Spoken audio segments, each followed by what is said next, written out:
Rajamouli cinema అంటేనే రికార్డులు మార్మోగిపోతాయి. ఆయన డైరెక్షన్‌లో చేసిన హీరోకి స్టార్ ఇమేజ్ రావడం ఖాయం. 'బాహుబలి'తో ప్రభాస్ పేరు దేశం మొత్తం మార్మోగిపోతుందంటే ఆ ఘనత ఖచ్చితంగా జక్కన్నదే. రాజమౌళి కెరీర్‌లో ఎలాంటి వివాదాలు లేవు.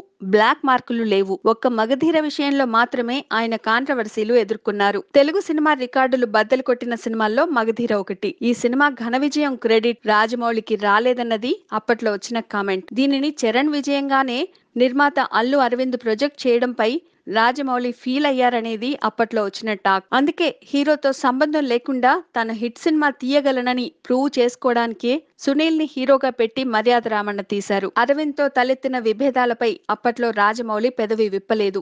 ఇటీవల ఓ టీవీ ఛానల్ కు ఇచ్చిన ఇంటర్వ్యూలో మాత్రం అరవింద్ పై అప్పట్లో చాలా కోపం వచ్చిందని చెప్పుకొచ్చారు. 'మగధీర' 100 రోజుల వేడుకకు కావాలనే తాను హాజరు కాని విషయము అంగీకరించారు. ఈ వివాదానికి సంబంధించిన రాజమౌళి మనసులోని మాట ఇంకా పూర్తిగా బయటకు రాలేదు. రాజమౌళి ఇంటర్వ్యూపై ఇచ్చిన ప్రోమోలో ఈ మాటలను బయటపెట్టారు. ఆయన ఇంటర్వ్యూలో ఇంకేం విశేషాలు చెప్పారు, అరవింద్ కు డైరెక్ట్ అటాక్ ఇచ్చారా అన్నది తొందరలో తెలుస్తుంది.